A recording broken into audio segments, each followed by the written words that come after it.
By April 1814, the man who had dominated Europe for a decade was finally defeated. Napoleon Bonaparte was forced to abdicate his throne and exiled to the tiny island of Elba. But the restored monarchy in France struggled to find support, and at the Congress of Vienna, Napoleon's former enemies were locked in bitter disputes over the future of the continent.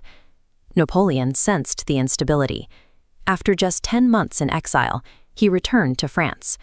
The very troops sent to arrest him rallied to his side instead, allowing him to reclaim his capital without firing a shot. The response from the coalition in Vienna was immediate.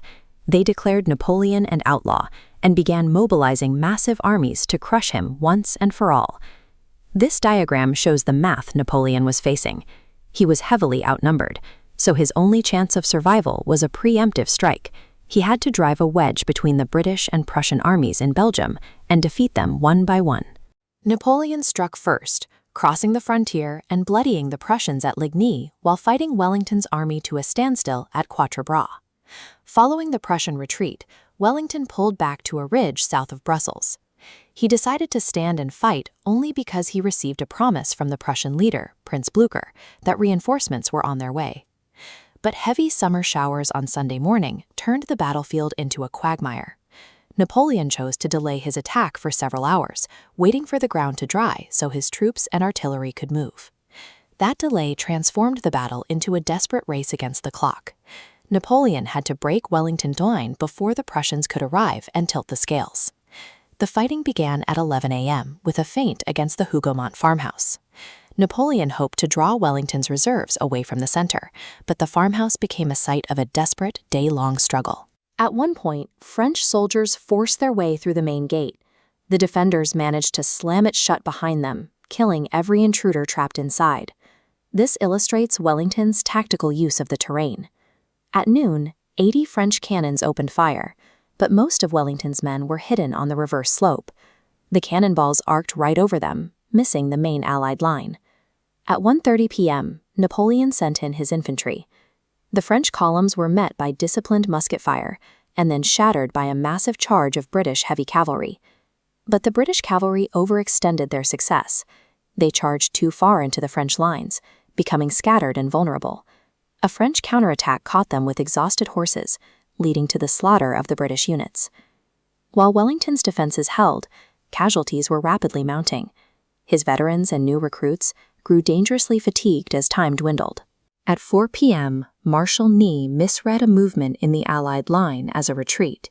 He launched a massive cavalry charge without infantry support, a blunder that would prove costly. The Allied response was the hollow square. By forming tightly packed blocks with fixed bayonets, the infantry created a defense horses refused to charge into. French cavalry were forced to circle impotently, taking fire while failing to break through. By 6 p.m., the situation turned dire for Wellington. The French captured the farmhouse of La Haye-Sainte, allowing them to bring artillery to point-blank range and decimate the Allied squares. Just as Wellington's lines faced destruction, the Prussians arrived in force, capturing Plancenoit, threatening Napoleon's flank and drawing away his last reserves. The battle had reached its limit. Wellington's center was collapsing, and Napoleon was out of time and manpower. At 7:30 p.m., Napoleon played his final card, the Imperial Guard. These elite veterans, who had never been defeated, marched across the battlefield toward the Allied center. As the Guard approached, Wellington's redcoats rose and poured point-blank volleys into their ranks.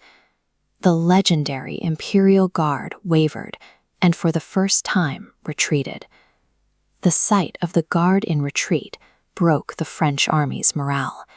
Panic swept through the ranks, and the retreat turned into a total rout as the Prussians moved to encircle them. The arrival of the Prussians and the resilience of Wellington's center had combined to destroy Napoleon's empire in a single evening. By the time the fighting stopped, 50,000 men were killed or wounded in an area just a few miles wide. Due to a lack of medical care, many lay on the field for days. Napoleon's defeat was absolute. He surrendered to the British, and was sent into a permanent, final exile on the remote island of St. Helena. He died there 6 years later, ending the era of French dominance over the continent. The settlement after Waterloo ensured that no wars were fought between Europe's great powers for the next 40 years. A moment of wonder,